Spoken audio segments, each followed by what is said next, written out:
안녕하세요. 40대 주부입니다. 근래 충격을 받아서 아직도 가슴이 벌렁벌렁 뜁니다. 차마 부끄러워 남편에게 말도 못했습니다. 속이 화끈거리고 심장이 두근거려 약국에 가니 청심환을 권해줬어요.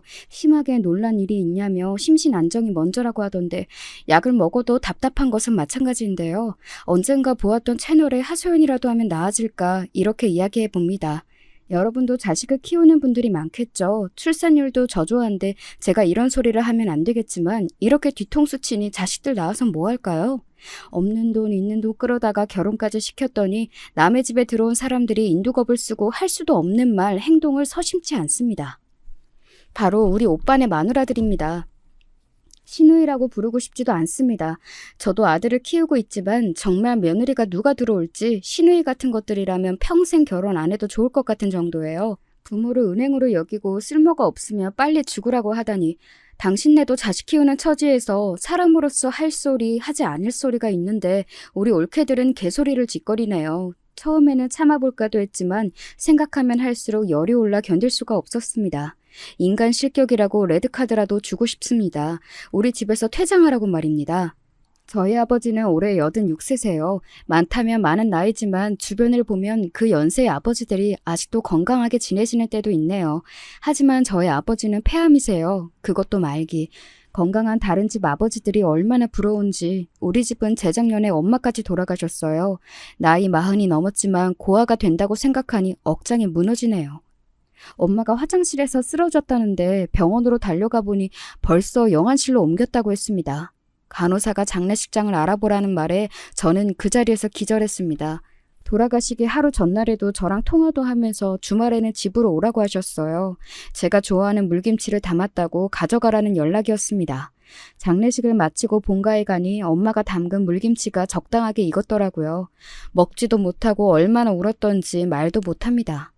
요즘은 물김치도 못 먹게 되었습니다. 엄마 생각이 울컥나서 말입니다. 우리 엄마 소원이 크루즈 타고 세계 여행이었어요. 곧 보내준다는 것이 지키지 못하는 약속이 되었네요.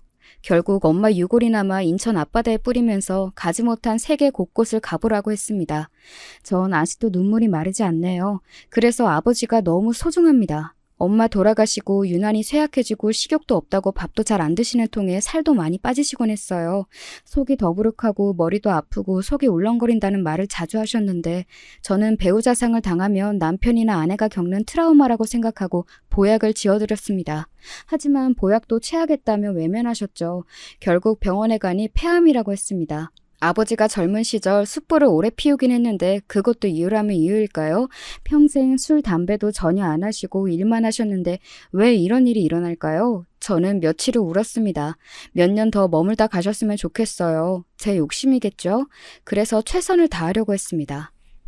친정은 2대째 돼지 갈비집을 하고 있습니다. 아버지가 직접 숯불을 피워서 손님들 상으로 내가는 일을 오래 하셨죠. 그래서 폐암으로 번졌을까요? 너무 속상했습니다. 아무튼 아버지는 30 후반부터 집을 개조해서 작은 식당을 열었어요. 그전에는 정육점을 운영해서 고기에 대해 잘 알고 있었어요. 게다가 우리 엄마가 손맛이 좋아서 함께 일을 하셨습니다. 평생을 식당에 매여있던 분들이셨어요. 장사는 곧잘 되어서 벌이도 좋았지만 아버지와 엄마는 미련스럽게 자신들이 손수 다 손님을 맞이하신다는 고집이 있었습니다. 오빠 둘과 저는 어릴 때부터 갈비집에서 먹고 자고 했습니다. 그때는 지금보다 식당 규모는 아주 작았고요. 엄마 아빠가 일 마칠 때까지 가게 안쪽의 방에서 셋이 공부하고 밥도 먹고 지냈습니다. 나중에는 가게가 점점 커지고 저희도 중학생 이상이 되니 아르바이트도 했습니다. 두 오빠는 일을 그때도 열심히 안 했어요. 곧 죽어도 식당 일이 싫다고 도망가기 일쑤였습니다. 불판 닦아라, 판 갈아라, 고기 잘라라 이런 거 질풍노도 시기에 하기 싫겠죠.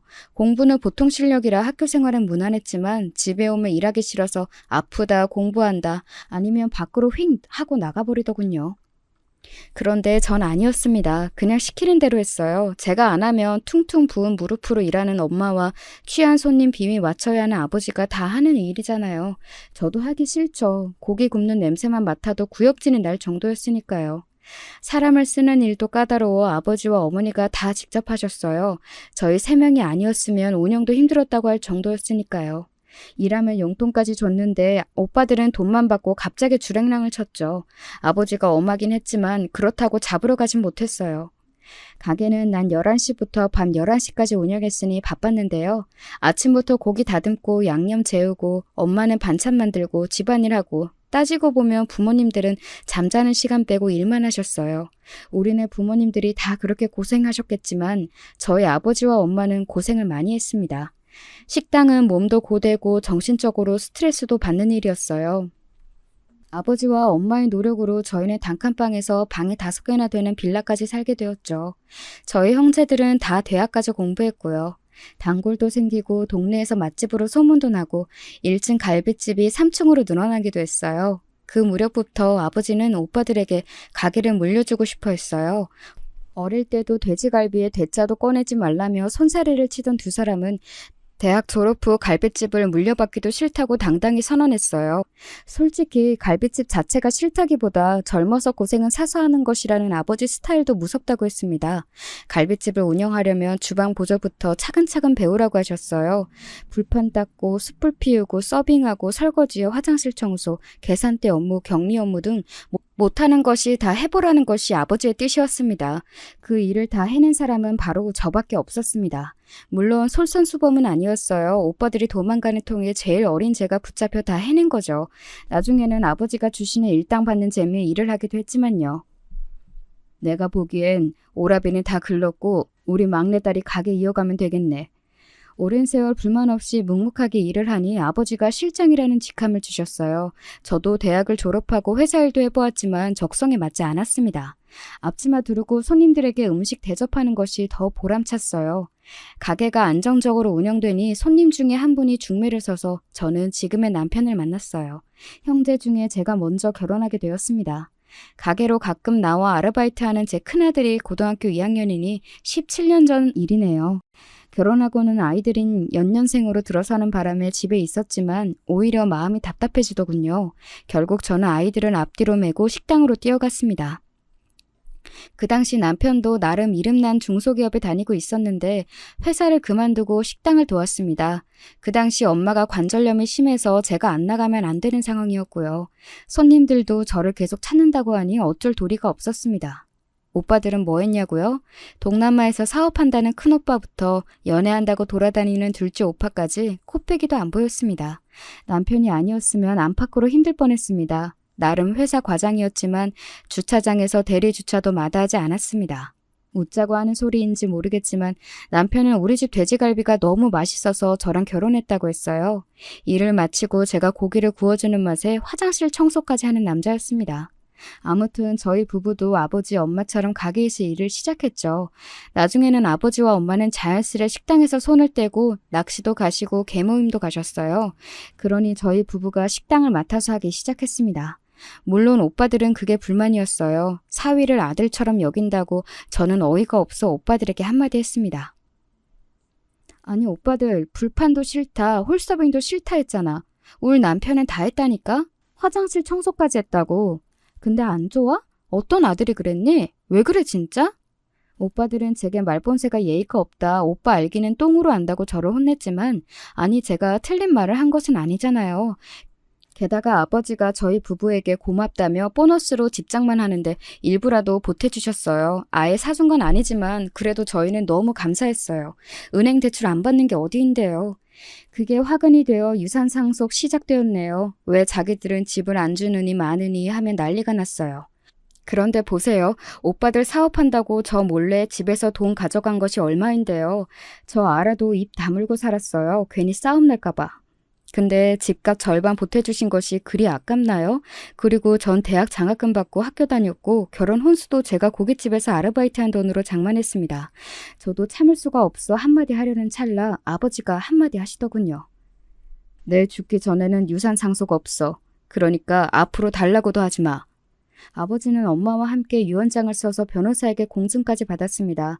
돈이 얼마나 많으면 이러냐고 묻는 분도 계실 겁니다. 처음에는 다 쓰러져가는 식당에서 시작한 돼지갈비가 이제는 지역에서 유명한 맛집으로 자리 잡았습니다. 3층짜리 건물 자체를 다 가게로 쓰고 있습니다. 주말에는 가게에 앉을 자리가 없을 정도로 사람이 많습니다. 이렇게 된 그것은 최근이지만 아버지 때부터 주말에는 늘 사람들이 붐볐습니다. 그래서 가게 건물부터 본가 5층짜리 빌라, 시골의 농장돼지, 예금까지 차곡차곡 모이긴 했어요. 못해도 200억 미만은 된다고 할 수 있어요. 그러면 뭐 하세요? 지금 그렇게 아프시니까요. 몸 건강하고 돈도 살 만큼 있으면 되는 것 아닐까요? 저는 유산도 유산이지만 이 돼지갈비집으로 2대, 3대 장인 정신이 있는 집으로 만들고 싶어요. 100년 가게 있잖아요. 다행히 저희 큰아들이 한식 조리사 자격증을 따고 가게를 물려받고 싶어요. 저도 아버지처럼 밑에서부터 올라오라고 식당 설거지도 시킵니다. 다행히 둘째 오빠는 정신을 차리긴 했어요. 여자친구에게 대차게 까였거든요. 나름대로 돈 있는 집안의 딸인 모양인데 돼지갈비집으로는 자신에게 접근도 말라고 했다나요? 아무튼 시련의 상처가 큰지 택배부터 닥치는 대로 하더니 종잣돈을 마련해서 갈비집 안에 정육점을 차리겠다고 했어요. 처음에는 반신반의했지만 열심히 하기 시작하니 아버지도 많은 도움을 주셨습니다. 손님들도 반응이 좋아서 잘 운영되고 있어요. 올해부터 돼지갈비를 택배 판매까지 하게 되니 둘째 오빠 도움이 컸습니다. 문제는 저보다 4살 많은 큰오빠였습니다. 아버지는 늘 장남이 자리를 잡아야 가정이 바로 서고 위계 질서도 잡힌다고 생각하셨어요. 맞는 말씀이죠. 저도 큰오빠가 잘 되었으면 좋겠다고 저도 생각하죠. 하지만 사업한다고 이리저리 돈을 끌어다 쓰고 망하면 아버지에게 오고 또 돈 타서 사업하고 또 돈을 달라고 하는 건 장남이 할 짓은 아니잖아요. 게다가 엄마도 오빠 버릇 망치는데 1등 공신입니다. 아버지가 돈 못 준다고 못을 박았는데도 불쌍했던지 쌈짓돈을 자꾸만 밀어주었습니다. 필리핀에서 리조트 사업을 한다고 난리를 쳤는데 결국 사기꾼에게 당하고 쫄딱 망한 채 한국으로 돌아왔습니다. 거기서 필리핀 여자를 만나고 살다가 헤어져서 애 하나 데리고 들어왔습니다. 진짜 가진 거 하나 없으니 결국 갈비집에서 일하겠다고 했어요. 이놈아, 갈비집 해도 불판 닦는 것부터 하는 거야. 네 딸을 위해서도 열심히 해. 죽어도 돼지갈비는 싫다고 하던 오빠가 가게에 들어와 일을 합니다만 계산대는 남편과 제가 맡아서 하니 불판 넣는 일이나 주차장 관리일 뿐이죠. 수십억을 몇 번이나 날렸다는 오빠는 이제는 입을 닫고 일하고 있었습니다. 이렇게 우여곡절 끝에 온 가족이 갈비집에서 일을 한 지 몇 년이 되었는데요. 그 와중에 오빠들은 차례로 결혼했습니다. 첫째 시누이는 엄마 동창의 딸이었습니다. 그쪽도 한번 갔다 왔다는데 아이는 없었습니다. 엄마의 중학교 동창들이 보증을 설 만큼 착한 여자라고 했습니다. 딱 겉으로 보기엔 얌전하고 착해 보였어요. 혼인신고서에 도장을 찍고 나니 아이는 키울 수 없다고 잘라 말했습니다. 엄마도 관절염이 심해 어린아이는 맡을 수도 없었습니다. 결국 조카는 필리핀으로 보내고 말았어요. 조카도 필리핀에 있는 자기 엄마랑 함께 살기를 원해서 어쩔 수 없이 보내긴 했습니다. 애가 싫다기보다 자신은 중학교 교사라서 일을 해야 하니 애를 돌볼 시간이 없다는 것이 이유였습니다. 솔직히 저는 이해가 안 갔습니다. 갈비집 주차 관리인인 오빠랑 중학교 선생님이라니. 제가 속물인지는 몰라도 균형이 맞지 않았습니다. 엄마가 갈비집 전체를 오빠에게 물려준다고 이야기를 한 건지 아니면 사람들이 그렇게 아는 건지 저는 이해가 가지 않았습니다. 하지만 나중에 알고 보니 중학교도 기간제 교사로 발령만 받았지 정식 교사가 아니었습니다. 게다가 발령받은 곳이 시골이라 가지 않겠다고 했다는 겁니다. 그럼 왜 가서 시험을 보고 옵니까, 오길? 기간을 정해 교사 활동을 하는 것도 사립학교인 경우는 면접을 보기도 하거든요. 그 면접에 통과했다는 것이 첫째 시누이의 자랑이었습니다. 아무튼 조카가 필리핀으로 떠나니 그 얘기를 하면서 집에만 있는 게 아니겠어요? 세상 물정 모르고 순진한 우리 엄마는 교사 며느리 본다고 그렇게 자랑했는데 말이죠. 조카는 눈이 왕방울만 해서 아들만 가진 저로서 너무 귀여운 딸아이였어요. 선뜻 맡아서 키우겠다는 말은 못했어요. 제가 낳은 아들도 제대로 케어도 못했는데 그건 제 욕심이니까요. 아무튼 첫째 시누이 때문에 조카는 한국에서 1년만 살다가 제 고향으로 가버렸네요. 첫째 시누이가 조금 이상한 느낌이 들긴 했어요. 여자는 여자가 보면 안다고 하는데 자기만의 세상이 확실한 사람이었어요. 화장도 안 하고 옷도 수수하게 입는 편이에요. 집 청소도 하고 반찬도 만들고 그 대신 아침에는 블루마운틴 커피에 아보카도 바른 빵을 먹어야 한다면서 강남 백화점으로 오빠를 아침마다 내보는 겁니다. 오빠한테 가서 사오라는 건 충분히 이해합니다. 부부 문제니까요.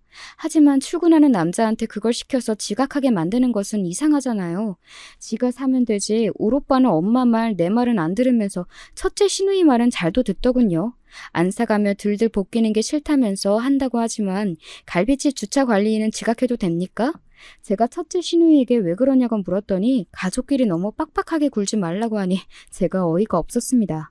그래서 요즘 오빠는 1시간 이상 늦게 옵니다. 재혼까지 했는데 오빠한테 해가 될까 제가 또 참긴 했습니다. 둘째 오빠는 가끔 고기 사러 오는 여자 손님이 자기 조카를 만나보라고 하라고 했어요. 오빠의 싹싹함에 반했다고 하면서요. 그 덕분에 일벌레가 쉽게 결혼까지 골인했는데 아기를 갖고선 둘째 시누이께서는 왕비님이 되셨어요. 오빠가 바쁜 택배로 인해 정육점에 나와서 송장 붙이는 일도 잠깐 도와달라는데 아기 때문에 안 된다고 했대요.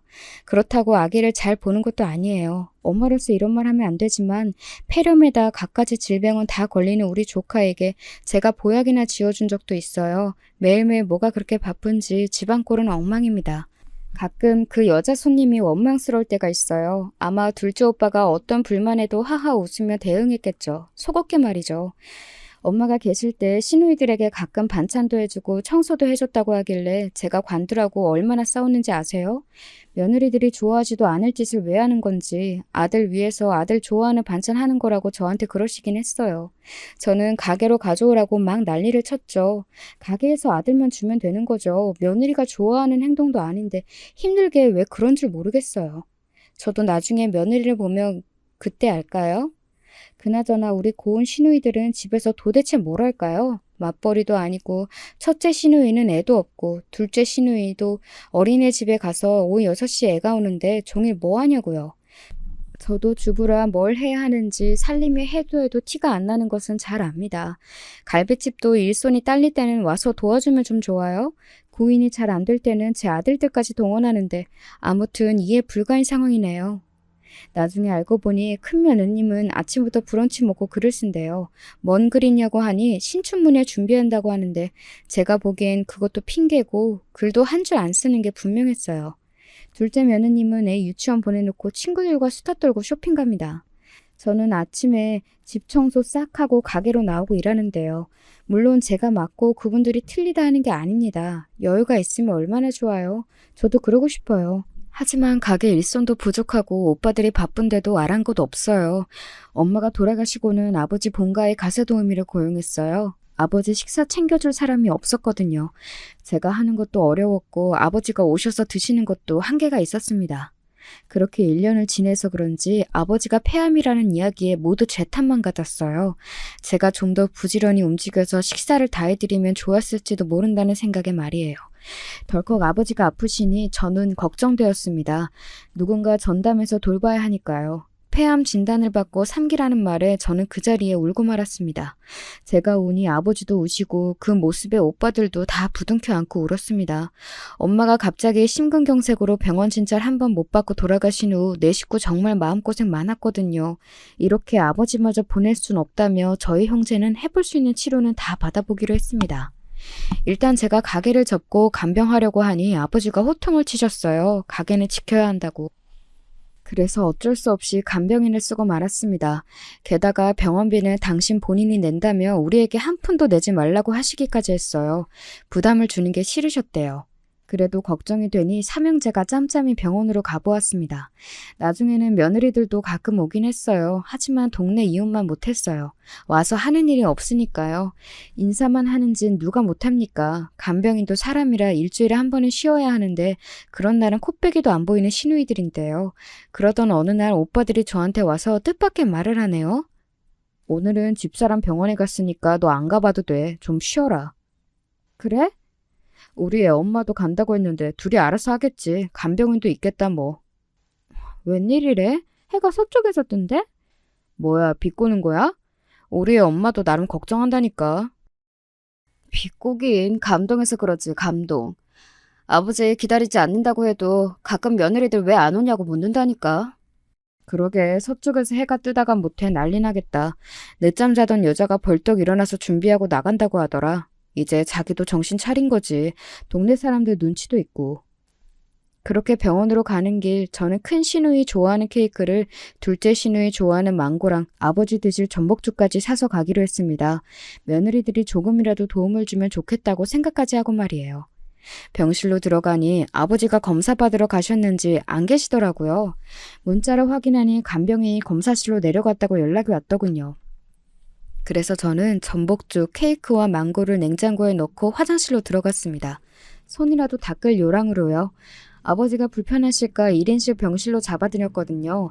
화장실에 손을 닦고 나가려는 찰나 시누이들이 병실 안으로 들어오는 소리가 났어요. 이 병실 하루 17만 원이라며? 노인네가 갈비 팔아서 병원비로 다 끝내려고 하는 거야? 어차피 폐암 3기라며. 죽는 거잖아. 왜 이렇게 돈을 써? 어머, 그렇게 비싸요? 그래도 돌아가시기 전에 원 없이 해볼 건 다 해봐야죠. 아무리 폐암이라지만 당신 돈 당신이 쓰는데 무슨 상관이에요, 우리가. 자기는 속아서 결혼한 거 아니니까 하나도 아쉬운 게 없겠지. 하지만 나는 갈비집 사장이라는 말 듣고 시집 왔거든. 근데 올쾌년이 다 말아먹은 곳이라니 원. 여기 병실도 시아버지 본인이 낸다고 했다며? 미친노인네야. 그게 자기 돈이야? 유산 아니냐고. 아직은 아버님 손에 있는데 어쩔 건데요, 우리가.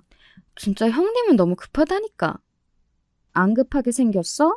나 친척한테 말도 못했어. 주차장에서 일하는 게 말이 되니? 진짜 몰랐어요? 아주버님 거기서 일하는지. 말했는데 그래도 처음에만 그런 줄 알았지. 게다가 올케는 거기 왜 있는 건데? 그래도 재산 다 똑같이 나눌 건데 걱정하지 마세요.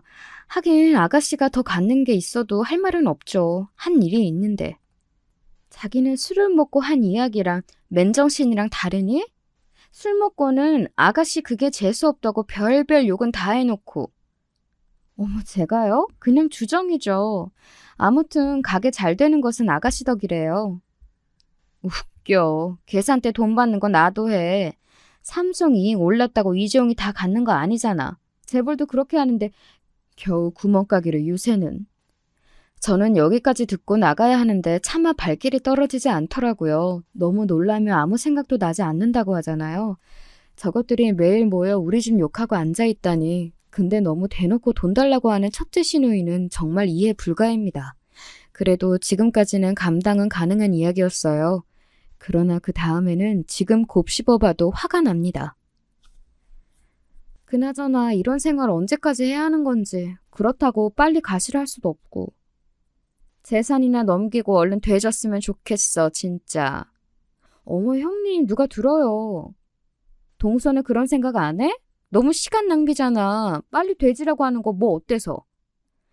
그렇다고 뭘 되진다는 표현까지 하세요. 형님 너무 거칠어요.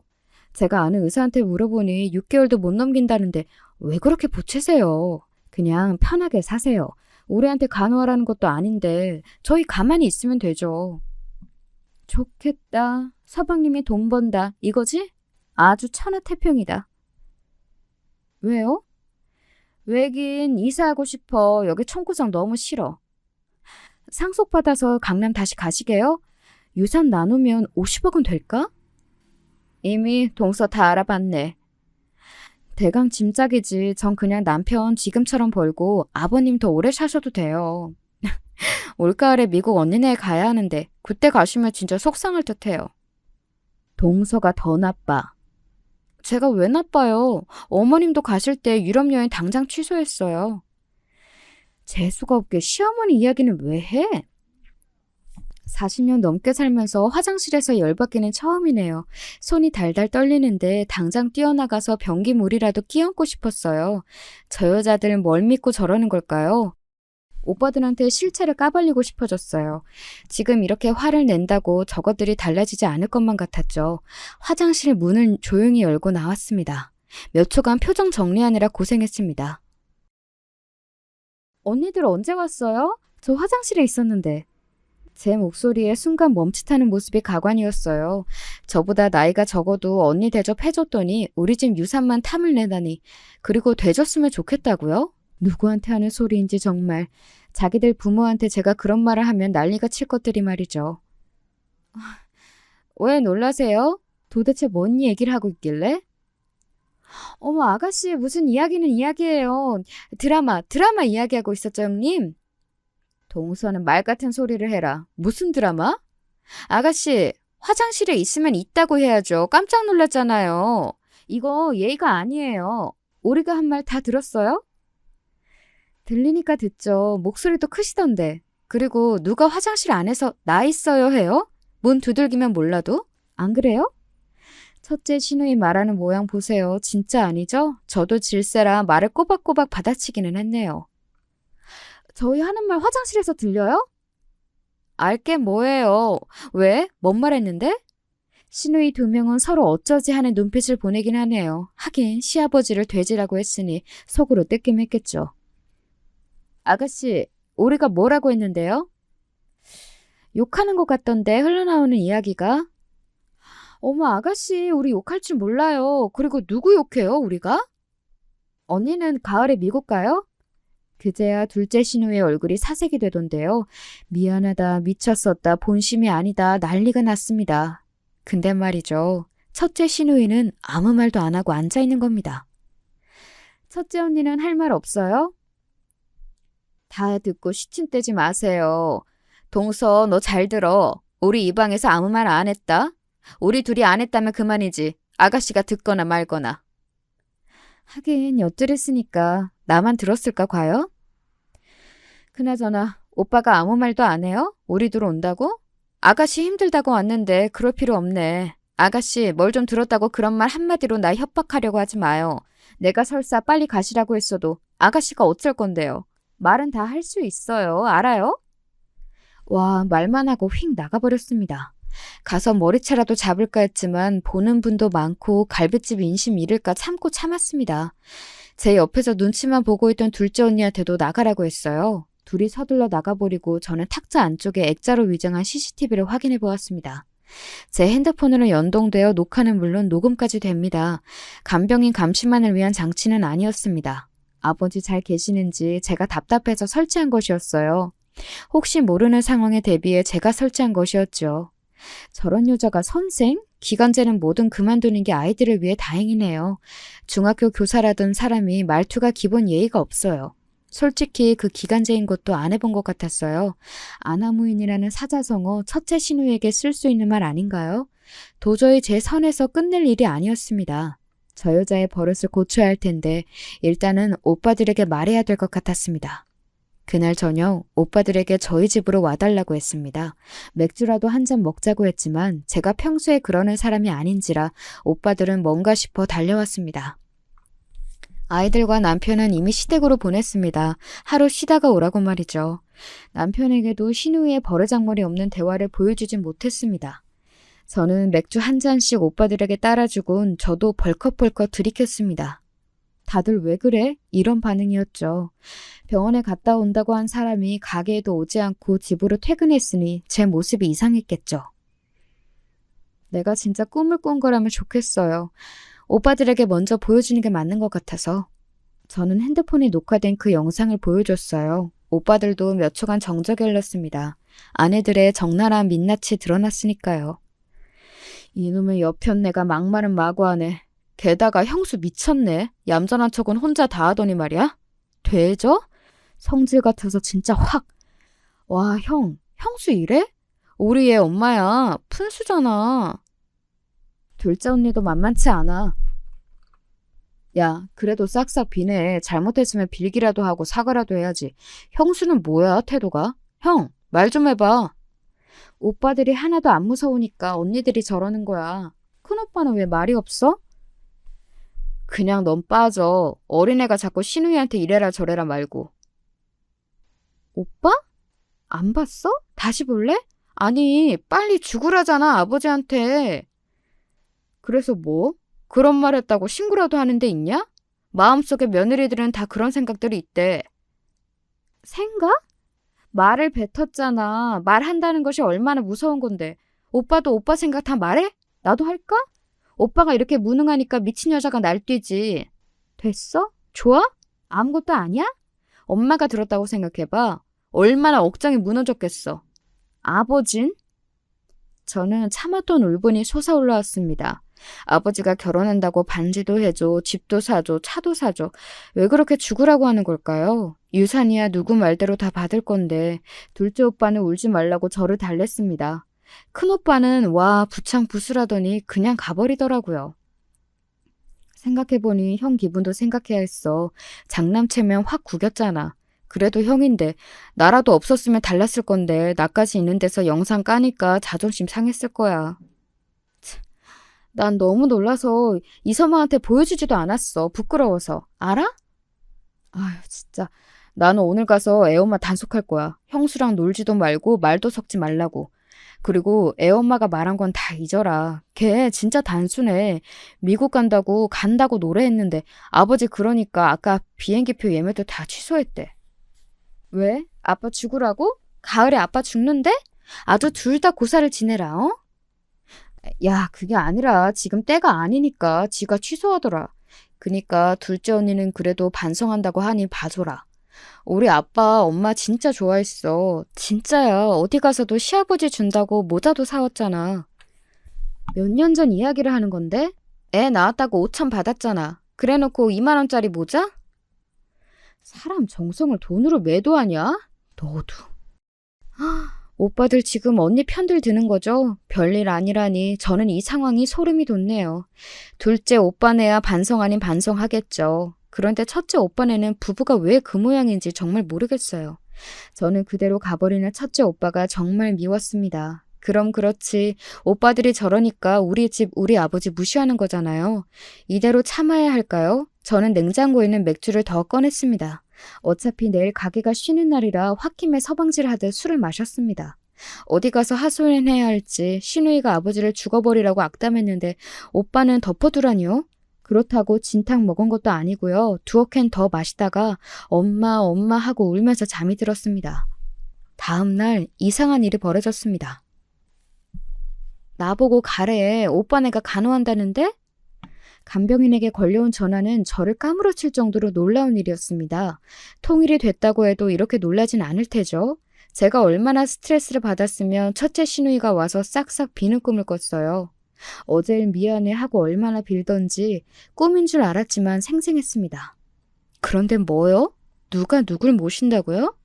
쥐한테 부엌을 맡기는 꼴 아닌가요? 돼지라고 저주하던 첫째 며느리가 아버지를 돌본다고요? 잠이 확 깨더라고요. 얼른 핸드폰으로 병원 영상을 보았습니다. 다행히 오빠가 CCTV가 있다는 말을 안 한 모양이었어요. 어제 그 저주를 하곤 상냥한 얼굴로 아버지 손을 수건으로 닦고 있는 게 아니겠어요? 와, 진짜 가증이라는 단어 이 언니를 위해 만들어진 건 맞죠? 저는 득달같이 큰오빠에게 전화했습니다. 이제 큰언니가 아버지 모신다. 그런 줄 알아라. 나도 옆에 있을 거야. 걱정하지 말고 너희들은 가게 운영 잘해라. 참, 나는 이제 주차관리원 안 해. 사람 다시 뽑아. 오빠 아니 그게 아니라 큰언니를 어떻게 믿어? 애가 무슨 소리를 하고 앉아있어? 언니가 왜 아빠를 괴롭혀? 넌 이제 병원에 오지 말고 그냥 고기나 팔아. 어제 제가 이러려고 영상을 보여준 것은 아니었거든요. 무슨 일인가요, 이게? 저는 답답한 마음에 무작정 병원에 갔습니다. 그랬더니 저를 내쫓은 것은 언니가 아니라 아버지였습니다. 왜 왔니? 쉬는 날 애들이랑 이서방이랑 놀아. 여기 오지 말고 너 온다고 해서 내 암이 사라지는 것도 아니고. 아니, 아버지 왜 그러세요? 뭘 왜 그래? 며느리 있는데 딸이 왜? 그 옆에서 의기양양 웃고 있는 언니의 표정. 저는 그걸 보고 더 말 못하고 나왔습니다. 확 영상을 보여드릴까도 싶었지만 그게 무슨 소용이에요. 마음만 불편하시죠. 그 후에 집에서 계속 영상을 봐도 괴롭히는 장면은 단 한 개도 없었습니다. 노인네 돈 많이 쓴다고 확 되지라는 며느리는 이제 없어졌습니다. 언니, 뭔데요? 뭔데 이래요? 저는 늦은 밤 첫째 시누이에게 전화를 걸었습니다. 이건 언니의 새로운 작전인가요? 아니면 귀신에 제가 홀린 걸까요? 아가씨, 오빠 월급 얼만 줄 알죠? 300만 원도 안 되잖아. 그게 무슨 소리예요? 그건 아버지가 정한 거죠. 간병인은 489만 원이고 다른 방에서 주무시니까요. 아버지가 2명이니까 월 1,000만 원 이상 주신다고 하네요. 그러니까 전화하지도 찾아오지 마세요. 왜요? 이것도 하고 싶어요? 1,000만 원이라고 하니까? 계산대 앞에 앉으니까 어른 무서운 줄도 모르고 내가 아무리 아가씨보다 어리지만 명색이 손윗 사람이에요. 그만 끊어요. 저는 입도 뻥긋 못하고 고매한 저희 시누이께서 말만 하고 끊었어요. 요지는 월 1,000만 원 페이라고 하지만 첫째 시누이가 바보도 아니고 간병하는 것이 얼마나 힘든데 한다고 했을까 싶었습니다. 다음 날에 아버지는 아예 병원을 퇴원하셨습니다. 의사들도 수술이나 항암도 의미가 없다고 하니 아버지가 집에서 스스로 요양을 선택하셨어요. 그렇게 집에 가고 싶어 했는데 이제 첫째 시누이에다가 아들까지 간병을 해준다고 하니 당장 짐을 챙기셨어요. 그 후에는 첫째 언니는 아버지가 해달라는 것은 다 해주고 있다고 했어요. 소문에 들어보면 하루에 12번도 더 변하는 아버지의 입맛을 위해 이것저것 공수하고 있대요. 암 말기면 소화 기능이 약해져 입맛도 없거든요. 전복 먹고 싶다고 하다가 알밤 까달라고 하다가 국수를 말라 하고는 미음이나 가져오라고. 그런데 이해가 안 가는 건 그걸 첫째 언니가 하고 있다는 겁니다. 아버지 집에 가끔 청소하러 가는 도우미 아줌마의 이야기로는 아주 간이고 쓸개도 없는 여자처럼 낭창하게 아버지께 잘한다고 했어요. 요리도 잘하고 청소도 곧잘 하고 못하는 게 없대요. 가자미 식혜까지 담글 줄 안다고 하더라고요. 전에 갈비집 참모가 병이 나서 하루 가게 문을 닫은 경우가 있었는데 그때는 자기는 라면밖에 못 끓인다고 했거든요. 아버지가 그 가자미 식혜 드셨어요? 매운데? 아니, 먹긴 젓가락을 들춰보다가 오징어 순대는 할 줄 아냐고 물으셨어. 뭐야, 그 언니. 알고 보니 대장금이더만 못하는 요리가 없어. 갈비집 말고 한정식집 차려도 되겠어. 네? 그래도 여기 갈비 드시고 싶다고 해서 심부름 온 거야. 나 간다. 알다가도 모를 일이었어요. 꿍꿍이가 있어 오빠랑 결혼했을까요? 생각이 많아지니 혼자 가게에 남아 오늘 판 매상을 정리하고 있었는데 둘째 시누이가 헐레벌떡 뛰어왔어요. 둘째 언니? 오빠 갔는데? 아니야, 그게 아니야. 얼마나 뛰어왔으면 반말에 헐떡거리는 것이 장난이 아니었어요. 저는 물 한 잔을 주며 멍하게 바라보았습니다. 진짜 오빠 말대로 백치미가 주룩 흐르긴 하더라고요. 아가씨 큰일 났어요. 형님 다 준대요. 뭐가요? 뭘 주는데? 다 주기로 했대요. 재산 거의 다 큰 형님 주기로.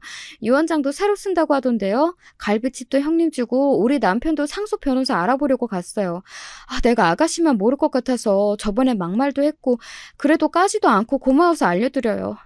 전 오빠한테 말한 줄 알고 얼마나 떨었는지 몰라요. 역시 우리 아가씨는 대인배야. 네? 그리고 그 형님 아주 작정했나 봐요. 알고 보니 교사도 아니고 강남 어디서 갈비집 하다가 망한 집 딸이래요.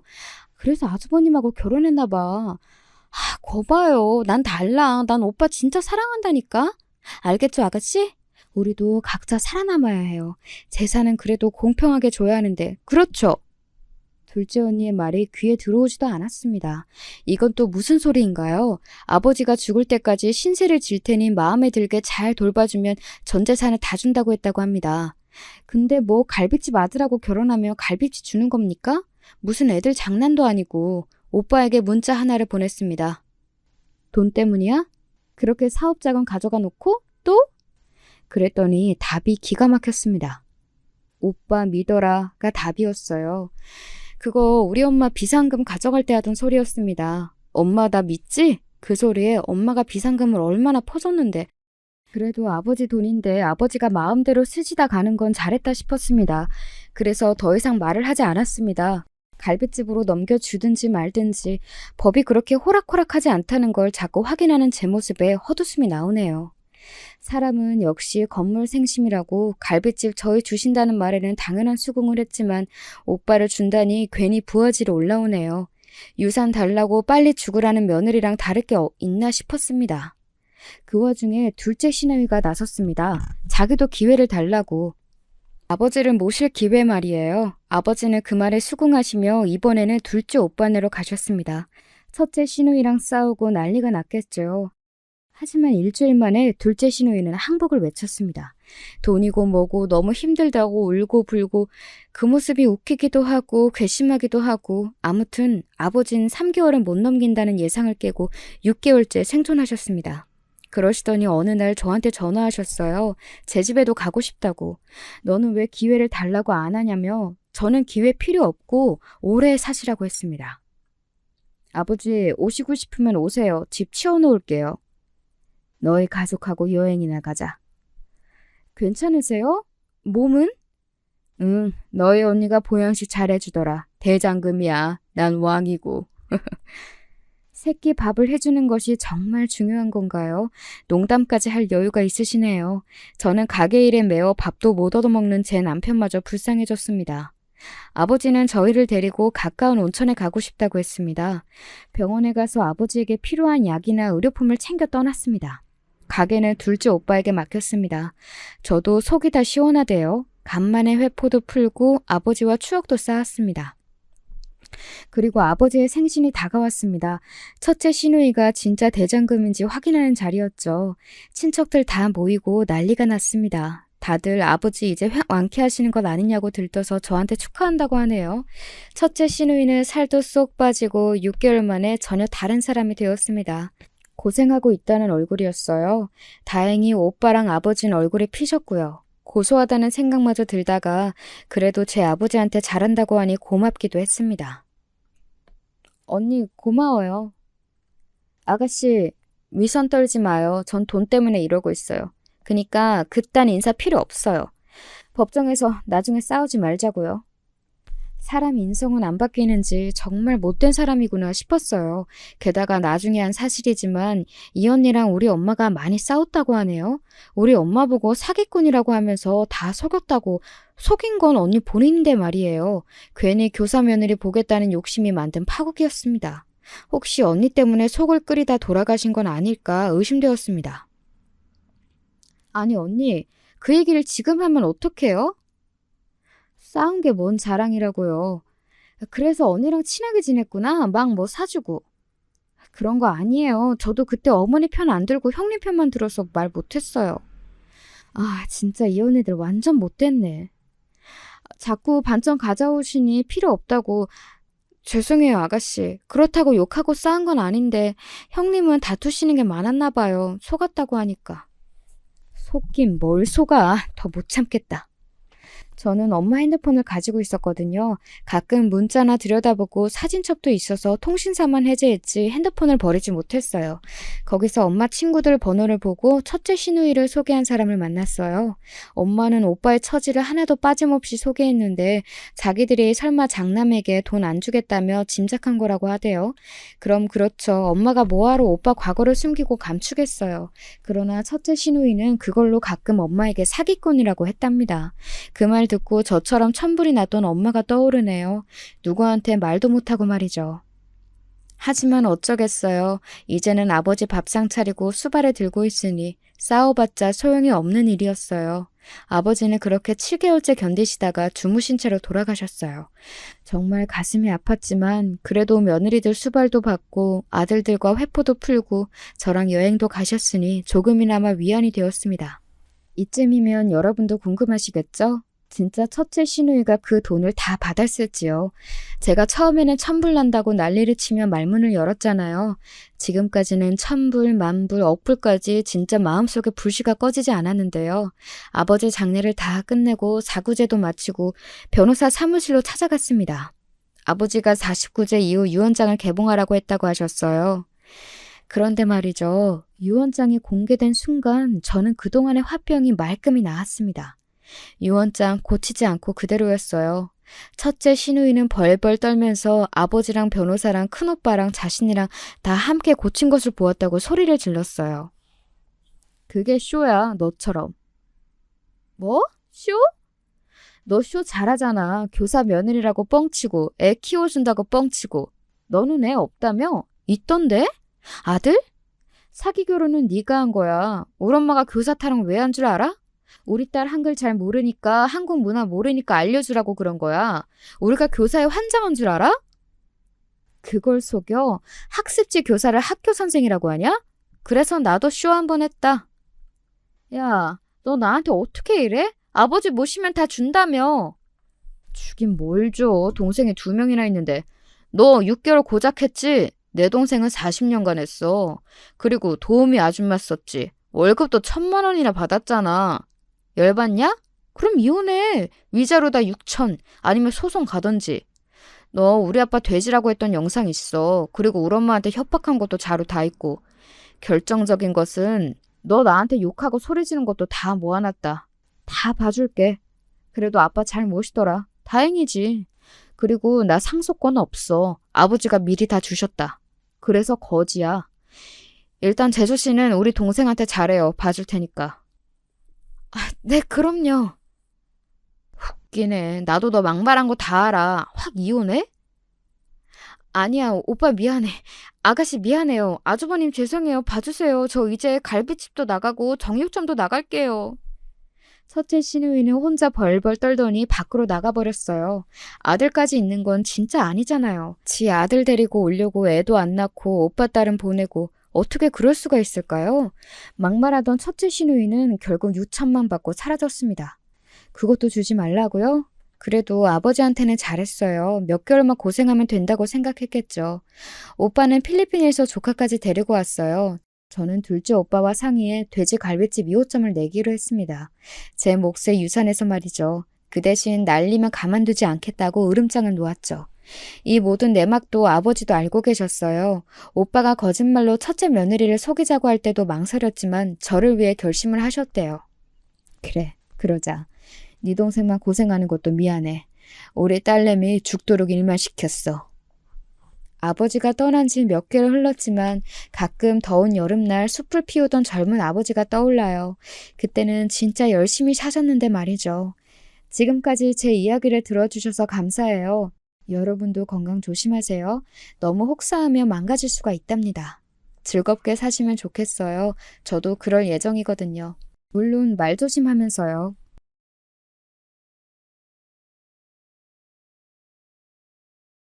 안녕하세요. 전 서울에 살고 있는 40대 여자고요.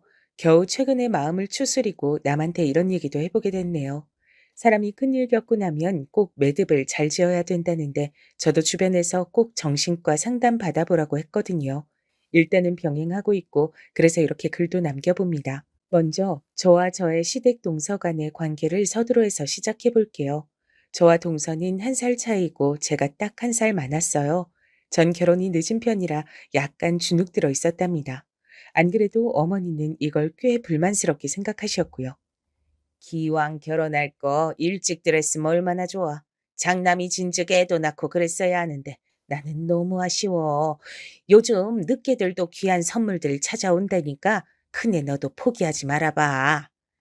시집 장가를 늦게 간 건 저뿐이 아니고 저보다 5살 많은 본인 아들도 마찬가지인데 말이죠. 특히 신혼 초에 어머니는 심한 말씀도 하셨답니다. 그렇게 끝까지 아기의 미련을 못 버리시더라고요.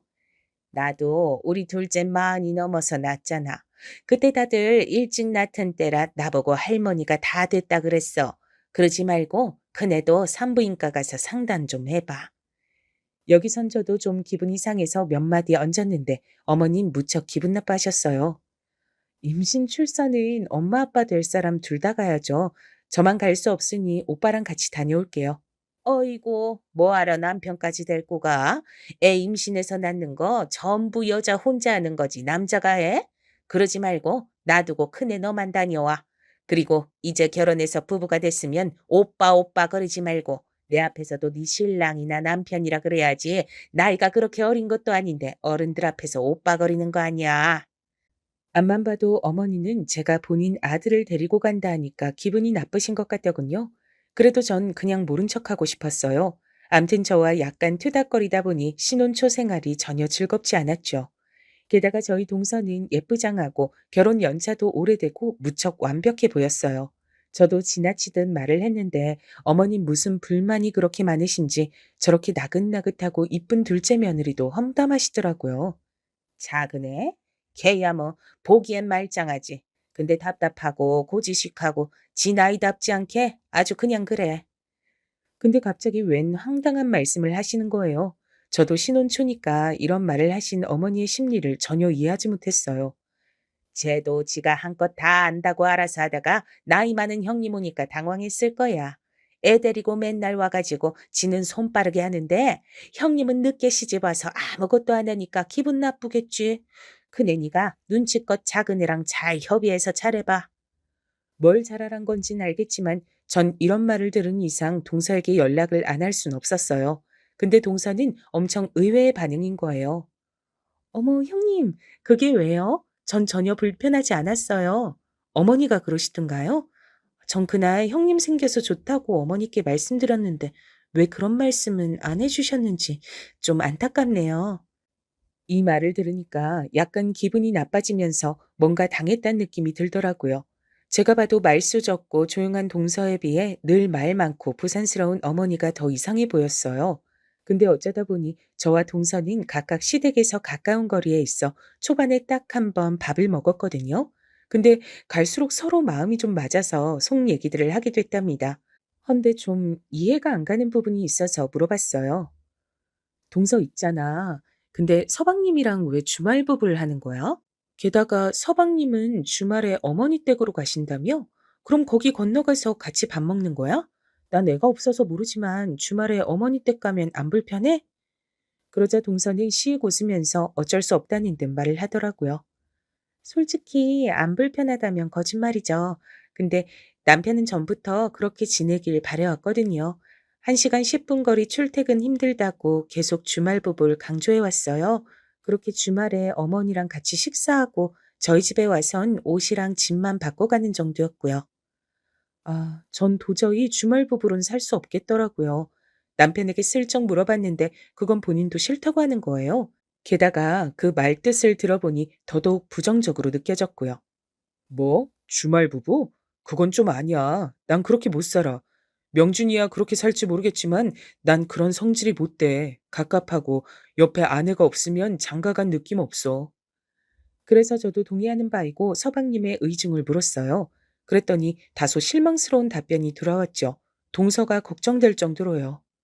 그럼 서방님은 체력이 좀 약하신 편인가? 내 기준으로 1시간 10분 정도면 왜 주말 부부를 하는지 이해가 안 가거든. 직장 스트레스가 많이 심한가?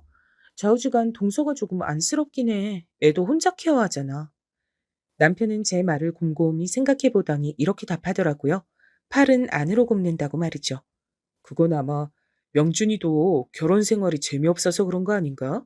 애까지 낳았고 마누라 볼 게 없고 재미가 없겠지. 그동안 한창 쭉 바쁘게 일했는데 이젠 아쉬운 게 많나 봐. 응? 그런 게 어딨어. 서방님 그 뭐지?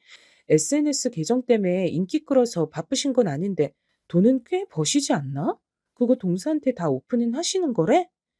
그러자 남편은 희죽거리며 웃는데 왠지 너무 낯설게 느껴졌어요.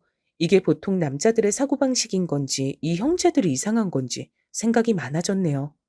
돈 일정 수준 넘어가고 처자식 먹여 살릴 정도 넘어서면 뭐하러 자세하게 다 오픈해. 말해봤자 마누라한테 뺏겨 자식한테 돈 나가 그냥 쥐 죽은 듯이 돈 없는 척 해야지 뭐. 그렇다고 생활비를 안 주는 것도 아니고 명준이는 할 말이 있지. 그게 뭐야? 이상하잖아. 그럼 동서도 눈속임으로 애 보고 대충 해도 되겠네? 저번에 보니까 어머니 놀러 가신다고 도시락까지 일행분들 거 새벽에 싸서 갖고 왔다던데? 야, 애 키우는 엄마가 어떻게 그렇게까지 해? 나도 그건 재수 씨 대단하다고 생각은 하지. 근데 뭐 며느리 도리란 게 있잖아. 당신도 그런 건 배워. 제가 늦게 결혼해서 그런지 몰라도 묘하게 남편의 이런 고지식한 부분들이 거슬렸어요. 당시 약간 우스갯소리처럼 생각한 거지만 제가 더 어렸더라면 이 부분에 되게 분노하고 연애도 안 했을 거예요. 헌데 이미 결혼을 했고 그전엔 워낙 털털한 척 했으니 적당히 속았던 거죠. 아무튼 전 그 이후로 동서랑 잘 지냈고 동서도 은근하게 저에게 호감을 표현하더라고요. 사실 제가 외동딸이라 엄청 외롭게 자랐어요. 중간에 사촌 언니가 주말만 되면 놀러 왔는데 그 언니랑 참 잘 지냈어요. 근데 언니랑 형님 나이가 똑같거든요. 다른 건 전혀 비슷한 게 없는데 아무튼 형님을 보면 언니가 생각나네요. 언닌 미국으로 시집 가서 안 본지 오래됐거든요. 이런 말을 하는 동서에게 저도 일말의 측은함이 생겼고 저 역시 동생이 없는지라 유순하고 착한 동서랑 그럭저럭 잘 지냈죠. 그리고 둘 다 집 꾸미는 걸 좋아해서 둘이 나란히 인테리어 소품을 사러 다니기도 하고 죽이 제법 잘 맞더라고요. 남편도 이런 부분은 무척 보기 좋다고 했고 서방님도 고마워하셨어요. 형수님, 저희 아내 잘 챙겨주셔서 감사해요. 아내가 형수님을 엄청 따르더라고요. 주말 부부 한다고 자기도 적적하고 주변 엄마들 불편한데 가족이 생긴 것 같다고 좋대요. 진짜 이땐 우스갯소리로 무슨 친자매인 양 잘 다녔던 것 같아요. 근데 참 이상해요. 여기 계신 시어머니들도 그러신가요? 저희 어머니는 저랑 동서가 잘 지내면 그렇게 싫어하시더라고요. 너무 붙어 다니지 말라나요? 결혼들 했으면 각각 집들에 붙어서 자기 서방들이랑 잘 지낼 생각들을 해야지. 너들끼리 붙어가지고 놀러 다니면서 신랑들 밥은 잘 해먹이냐? 그러면서 어머니는 갑자기 불신검문을 한답시고 저희 집에 오셨고 이날 저는 몹시 불쾌한 경험을 했답니다. 어머니는 정말 멋대로 저희 집을 다 열어보시고 제가 열심히 꾸민 인테리어를 함부로 대하시는 거예요. 애도 없고 뭣도 없으니 시간이 남아 돌아가지고 집만 삐까뻔쩍하게 꾸며놓는구만. 근데 너 산부인관 갔다 왔냐? 아니, 아직이에요, 어머니. 제가 불편한 게 없는데 굳이 갈 이유가 없어서요. 내가 불편하다고 하잖아. 진짜 애 포기할 거야? 둘 다 40 넘어서 이제 네 신랑은 50이 돼갈 텐데 그냥 진짜 그렇게 둘이서 나이만 먹고 있을 거냐고. 네? 아니, 어머니, 그건 저희가 초반에도 합의가 잘 됐다고 말씀드리지 않았어요? 분명히 저랑 남편은 이 부분을 매디 짚고 갔는데 결혼하고 나니까 바로 표정을 싹 바꾸시더라고요. 그러니 저도 불만이었고 결국 흘러흘러 동서에게 털어놨죠. 저희 어머니 하고 싶은 거 많고 드시고 싶으신 거 많으신 분이라 욕심나셨나 보네요. 그래도 어쩔 수 없어요. 형님은 끝까지 평생 애기 안 가지실 거 아니에요? 그야 당연하지. 난 절대 애 가질 생각 없어. 이미 늦었어. 나도 고생이고 태어날 애는 무슨 고생이냐? 중학교 갈 때쯤 엄만 할머니 소리 들을 텐데. 근데 이때 의외로 명쾌한 대답을 주더라고요. 아마 시어머니들은 싫어하시겠지만요. 그럼 어머니께는 죄송하지만 그냥 무시하세요. 말론 웃으면서 알겠다고 하시고 일일이 싸우지 마시고 앞에서만 받아들이는 척 하세요. 그리고 그렇게 행동 안 하고 형님 하고 싶으신 대로 하면 돼요. 그럼 어머니가 포기하시지 않을까요? 순간적으로 전 무릎을 탁 치며 정말 그런가 싶었어요. 엄청난 명언이라고 느꼈던 전 이후로 그대로 똑같이 했죠. 어머니가 아무리 박박 저를 긁어대고 해도 그냥 적당히 모른 척했던 거예요. 그런데 저도 참 미련했던 게 동서딴에 수도 없이 어머니를 경험하고 알게 된 노하우를 바보같이 남편에게 말해버렸어요. 그냥 결혼도 늦게 해서 잘 모르고 어머니한테 답 없이 당하다가 잘 먹히는 방법을 알게 되니 기뻤나 봐요. 어머니랑 계속 그렇게 싸우고 속상해하고 당신이랑 싸우고 그러지 말고 앞에선 어머니 분위기 맞춰드리고 말면 되는 거 아니냐더라? 내가 생각해도 진짜 명쾌한 대답이야. 어차피 난 어머니 원하시는 대로 못 해드리거든. 앞에서라도 그냥 하는 척 노력하고 어르신 기분은 맞춰주고 난 나대로 편하고 말이야. 근데 남편은 그 말을 듣고 정색하더니 돌연 저보고 동서랑 어울리지 말라는 거예요. 재수 씨가 그런 말도 할 줄 알아? 참, 선 넘는 것 같은데. 그런 얘기 하지 말라 그래. 아니, 그런 말을 할 거면 그냥 당신이랑 자주 만나러 오고 그러지 말라 그래. 태원이 데리고 오는 거나 그냥 귀엽게 봐줬더니만. 응? 왜 화를 내? 동서가 틀린 말한 건 아니잖아. 덕분에 나 어머니랑 안 싸워. 그리고 우리 어차피 애 안 생길 건데 언제까지 어머니랑 이걸 물고 늘어질 거야. 어머니도 손녀가 아예 없는 것도 아니잖아. 하지만 남편은 괜히 기분이 나쁘다면서 동서랑 멀어지라고 재차 말했고요. 결국 어느 시점에서부턴 전 얘기를 안 하게 됐죠. 하지만 전 동서랑 잘 어울렸고 편하게 잘 지냈답니다. 그러던 어느 날 늘 제 고민을 들어주던 동서로부터 저 역시 상담 요청을 받게 됐어요. 늘 센스 있고 앞길 똑 부러진 동서에게 무슨 고민이 있을까 싶었고 그냥 들어주기나 하려고 나갔는데요. 말 그대로 정말 해줄 얘기가 너무 없어서 듣기만 하다 왔어요. 너무 미안하더라고요. 사람은 겉만 봐서 모른다고 어떻게 그럴 수가 있는 걸까요? 동서, 그게 무슨 말이야?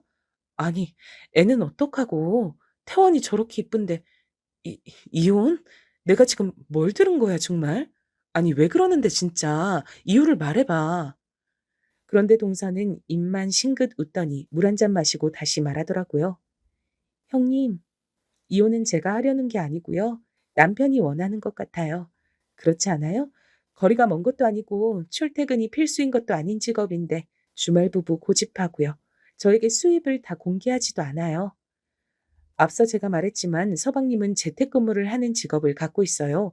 인터넷으로 유명세도 어느 정도 있는 사람이고 대충 추정되는 재산만 해도 꽤 되거든요. 동선의 집도 좋은 아파트에 살고 있고 이것도 서방님이 대출 없이 구매했다 들었어요.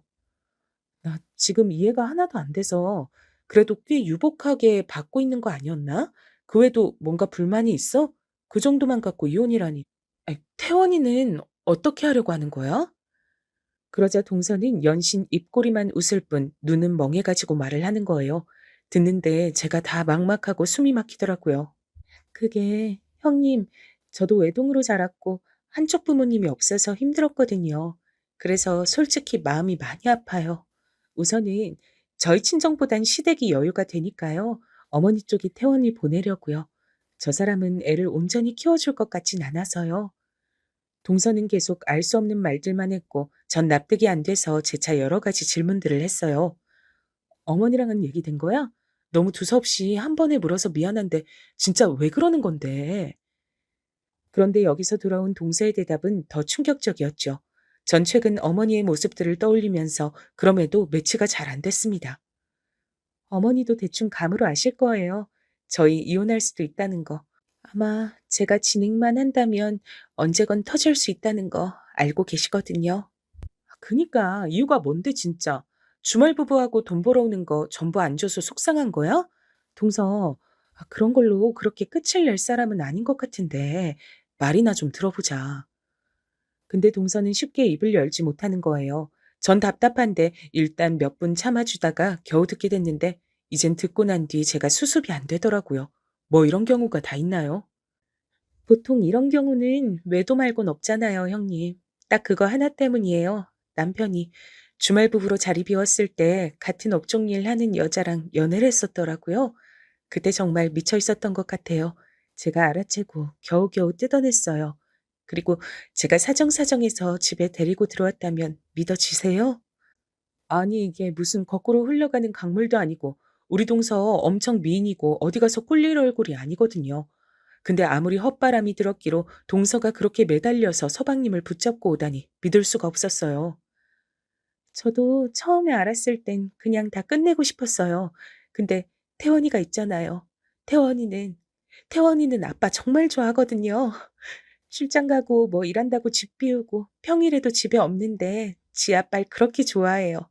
그니까 저도 참고 품었죠. 어머니도 저한테 품으라고 그러시고. 어머니가 자기 아들이 그런 짓 한 거 알면서도 품으라 그러셨어? 진짜 가지가지 하신다. 문제 되는 데마다 안 끼시는 데가 없네 정말. 아니, 그런 망언 안 하면 입안에 가시가 돋으시나? 근데 동서는 이미 머릿속으로 많은 상상을 뛰어넘고 결심도 여러 번 했던 것 같아요. 그리고 확실히 제가 듣기에도 너무 힘든 상황이더라고요. 저도 참 바보 같아요. 합의 봐서 시간이 지금 몇 년 지나긴 했는데 그때뿐이더라고요. 불안한 건 똑같아요. 남편은 물론 당연히 저한테 미안해하고 잘해주고요. 우리 친정에도 선물 보내고 저 차도 새로 뽑아주고 가방도 사다 주고 저랑 잘 지내겠다고 엄청 노력하더라고요. 그런데 여기서 동서의 근본적인 고민이 쏟아져 나왔어요. 저는 혼인 중 외도 피해를 입은 적은 없지만 어린 날 연애할 때 저 두고 딴 여자한테 간 놈 있었거든요. 그러니 이 기분은 알겠더라고요. 그런데 이제는요, 시간이 많이 지나서 이걸 갖고 더 꼬투리 잡을 수도 없어요. 그러고 싶지도 않고. 그럼 제가 추해지니까. 근데 마음이 너무 답답하고 억울하고요. 모든 걸 끝내고 싶어지는 거예요.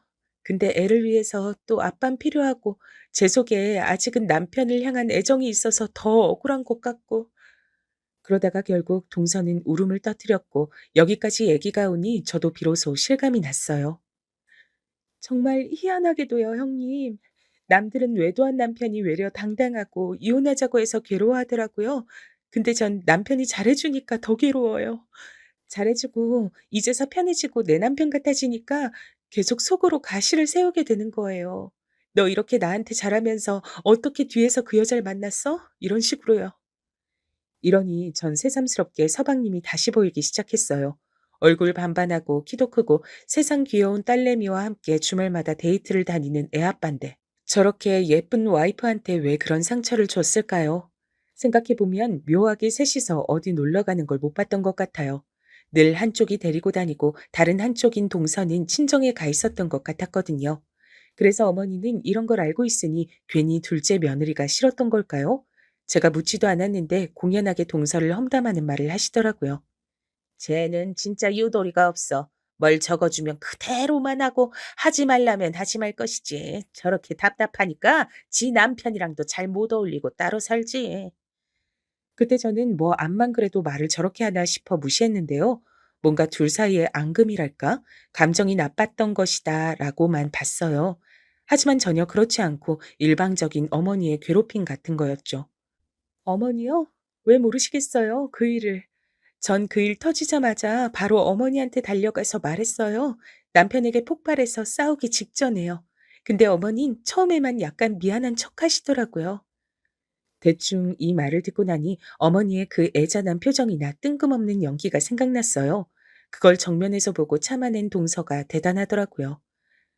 그러고 얼마 안 가서 제가 내조를 잘못해서 아들이 밖으로 돌았다고 하시더라고요. 본인이 아들 키울 땐 밖으로 안 돌고 그렇게 어머니 옆에만 있었대요. 다 제가 잘못하는 거라는 건데 저 진짜 정신병 걸릴 것 같더라고요. 그러면서 동서는 그때 일을 생각하며 다시 눈물바다가 됐어요. 거기에 몰랐던 동선의 친정 사정도 듣고 나니 마음이 괴로웠죠. 형님, 실은 제가 이혼 가정에서 자랐어요. 그래서 어떻게든 아이는 제 손으로 키우고 싶었는데요. 어머니는 저보고 네가 무슨 능력이 있냐고 그렇게 싫으면 애 놓고 이혼하라고 하시더군요. 그러면서 저보고 이혼한 가정이랑 엮이니 우리 아들까지 또 이혼하게 생겼대요. 이게 왜 제 탓이에요? 동서가 이토록 치를 떨며 싫어하는 시어머니는 저에게 있어서도 똑같은 시어머니였기에 저도 모르게 주먹을 불끈 쥐게 됐어요. 대충 어떤 모습이었을지 상상이 갔으니까요. 동서 어떻게 참았어. 대단하다. 그러고도 용케 태원이 키워냈구나. 근데 이젠 태원이 다른 데 보내려고? 그렇게 싫어하는 어머니 곁으로 애만 보낼 정도로 마음을 다 먹어버린 거야? 제가 진짜 힘든 건요. 얼마 전에 남편이 저한테 먼저 말을 꺼냈단 거예요. 저보고 너무 힘들어 보이고 미안하다면서 죄책감이 크다나요? 절 위해서 이혼하자고 하는 거예요. 야, 전 대체 연타로 얼마나 충격을 받는 건지 얼굴 반반하고 사업 능력 좋아 보이는 서방님에게 이런 면이 있었다니요. 암튼 전 그날 들어주는 것 외에 할 말이 없었고 집에 와서도 마음이 너무 착잡했어요. 당연히 저희 남편에게 이런 얘기는 안 했고요. 그냥 혼자 엄청나게 생각만 하고 있었고요. 근데 참 눈치 없게 말이에요. 얼마 안 돼요. 어머니 생신이 돌아왔답니다. 어머니는 너무나 아무렇지 않게 본인 생신 때 이것저것 먹고 싶다고 말하셨어요. 전 제가 너무 속 시끄러워서 나가서 먹자고 했답니다. 어머니, 요즘은 밖에서 잘 꾸며놓고 음식도 잘 준비해 주더라고요. 저희랑 동서가 반반 부담할 테니까 멋진 데서 드시는 거 어때요? 그러자 어머니는 신나서 그러라고 하셨고 당일날 우린 제대로 식사하고 다시 어머니 댁으로 왔어요.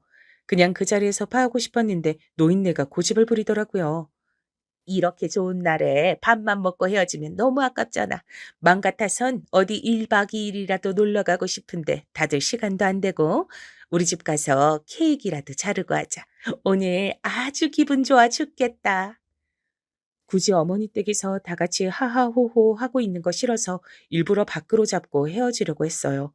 그런데 자식들 붙잡고 놓기 싫으신지 굳이 자꾸 가자고 하시길래 저나 동서나 좋지 않은 표정으로 함께 움직였는데요. 어머니는 그날 그렇게 집으로 향하신 걸 그 뒤에 한동안 후회하셨죠. 왜냐면 어머니 댁에서 참 어이없는 끔찍한 일이 벌어졌거든요. 살다 살다 그런 일은 눈으로 직접 본 건 처음이었죠.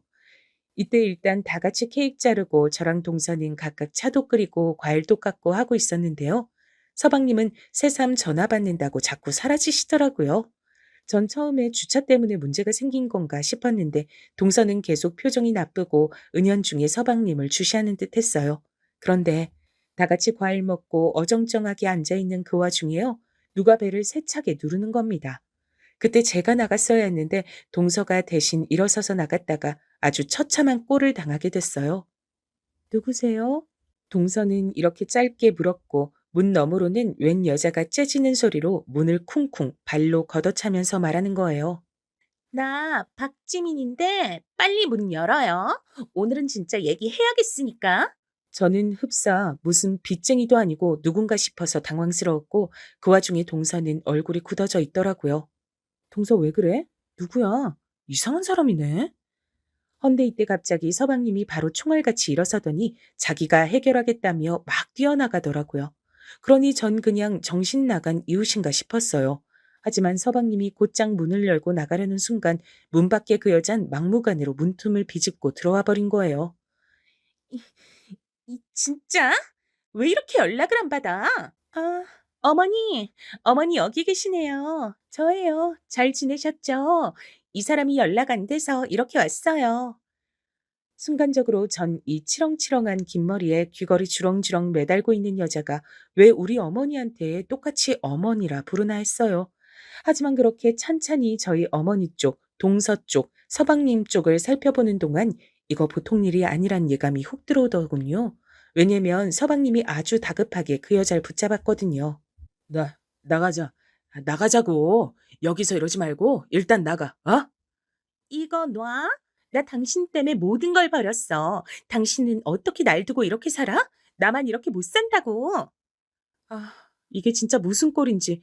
그나마 저도 이 얼마 전쯤 동서로부터 들은 얘기가 있어서인지 대충 파악이 되고 있었는데요. 보다 못한 우리 남편도 일어나서 서방님과 함께 그 여자를 달래고 슬슬 데리고 밖으로 나가더라고요. 저기, 여기서 소란스럽게 하면 안 돼요. 일단 나가서 얘기합시다. 네? 여기 애들도 있고 어머니도 있고. 와중에 동서를 봤는데 정말 사시나무 떨리듯 어깨가 바들바들 애초롭게 움직이는 거예요. 동서, 동서, 괜찮아? 그런데 동서는 대답을 하지 못했고 고개를 한참 아래로 파묻고 못 들고 있더라고요. 누가 보면 마치 동서가 빚이라도 져서 저 여자가 받으러 온 줄 알겠어요. 전 빠르게 머릿속이 돌아가지 않아 계속 혼란스러웠죠. 어머니 역시 저 여자를 알긴 하셨는지 엄청 놀란 눈치였고 그 와중에 제 눈치를 막 살피더라고요. 근데 동서가 갑자기 벌떡 일어났어요. 저 좀 뭐 살 게 있어서 다녀올게요. 그러면서 동서는 주섬주섬 일어나 겉옷을 챙기더니 여전히 초점이 맞지 않은 눈으로 어정쩡하게 신발을 신고 밖으로 나갔어요.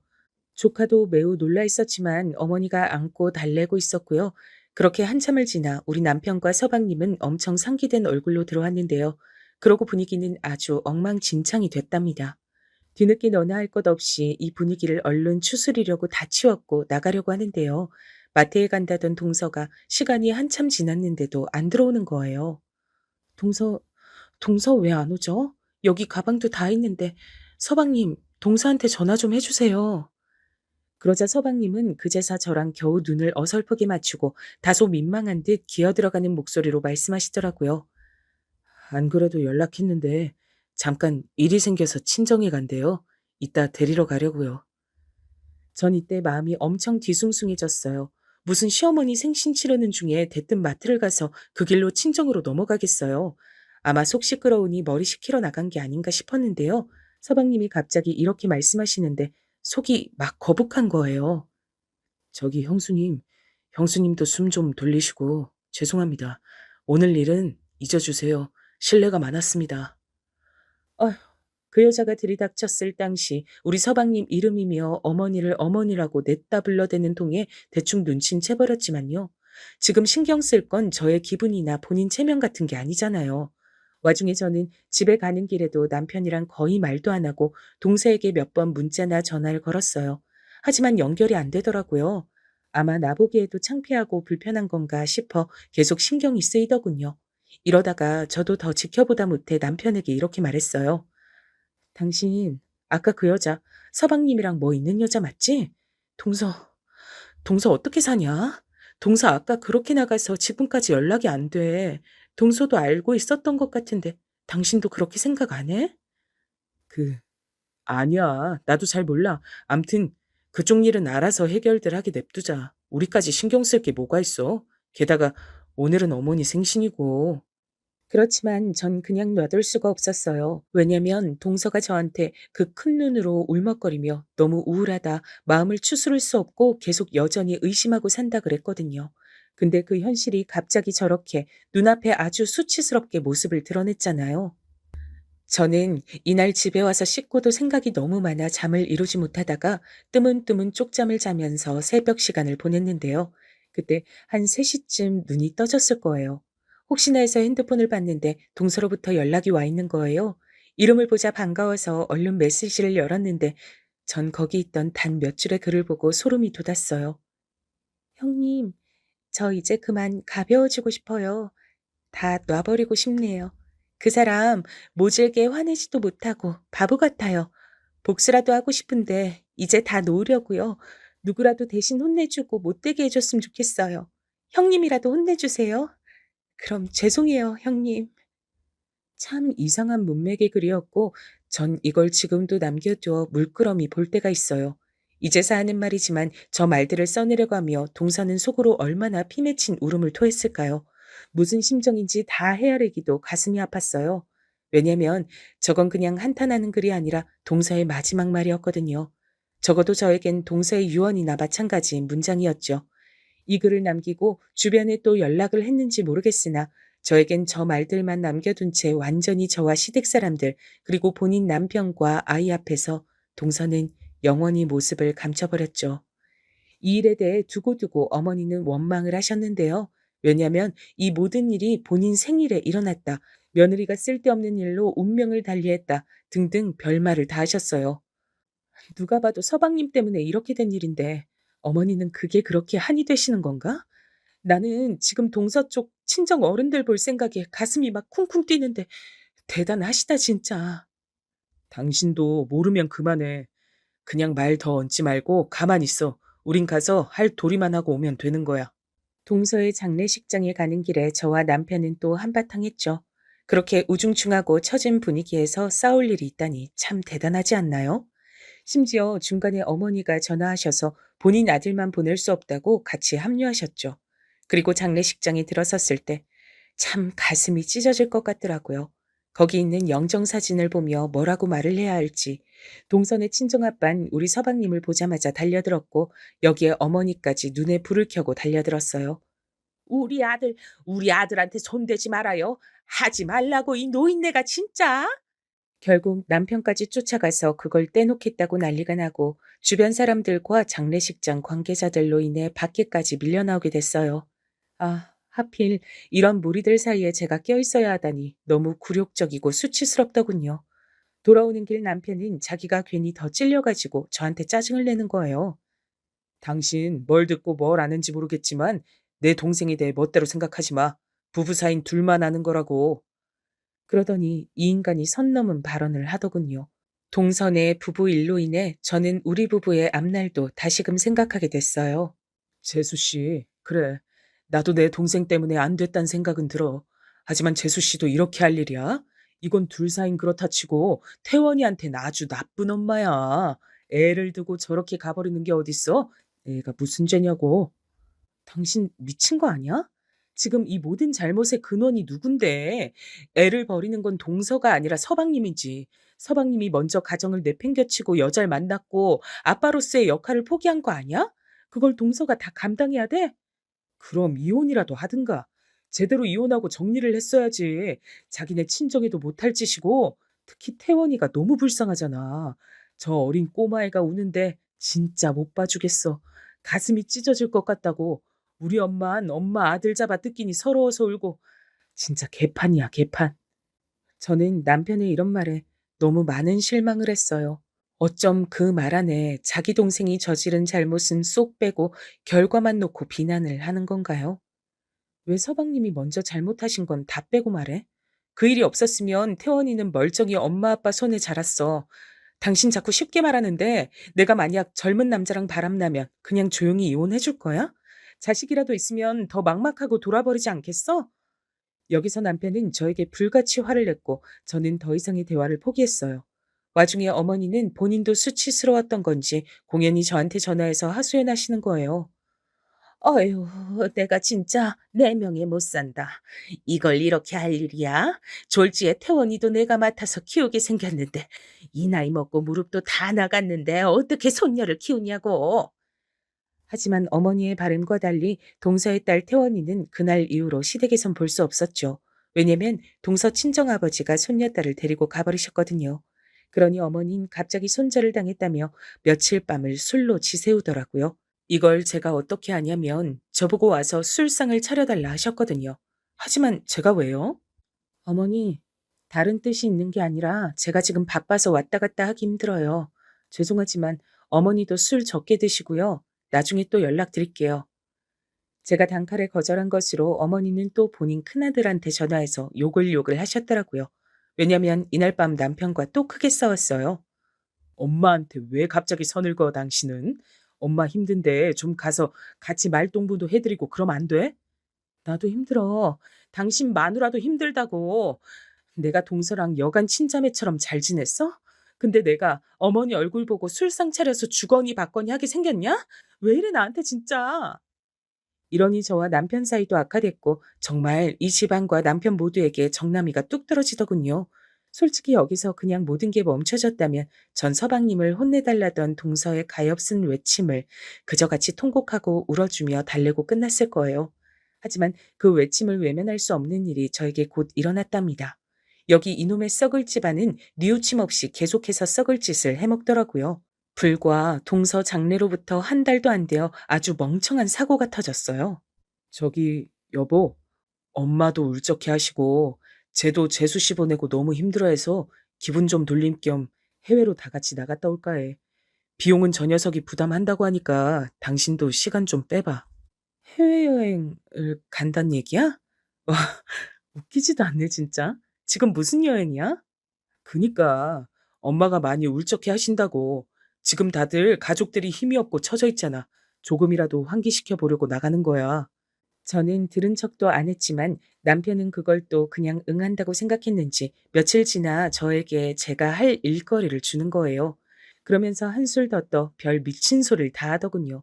이 말에 저는 저 역시 남편과 이제 이혼을 해야겠다는 마음까지 들었어요. 음, 그리고 미리 말을 못했는데 해둬야 할 것 같아. 동생 저기 만나는 분이 그날 같이 합류하기로 했어. 그래도 거기가 매일 같이 어머니한테 와서 대신 며느리 노릇도 하고 노력을 하더라고. 당신도 내일쯤 같이 전화라도 해서 상의하고 뭐 준비해 갈지 얘기해봐. 내가 지금 뭘 들은 거야? 서방님이 만나는 분? 여보, 지금 상황상 그 단어가 말이 되는 내용이야? 서방님이 만나는 분이라니. 새로 누굴 만난데도 정신 나갈 판에 누군데? 설마 그날 쳐들어온 그 여자는 아니지? 아니, 왜 말을 그딴 식으로 해? 당신은 진짜 당신 남편 네 집이 지금 다 하나같이 힘들어하고 우울해하는데 나서서 당신이 계획은 못할 망정 하나하나 딴지 걸 거야? 그리고 그건 동생네 부부 사정이고 엄연히 남녀 문제니까 더 참견하지 마. 당신 말 잘했다. 그래. 내가 나이 먹고 결혼해서 당신이랑 둘이 잘 놀고 먹으려고 했지. 당신 집 뒤치다거리 수시로 해주려고 결혼한 줄 알아?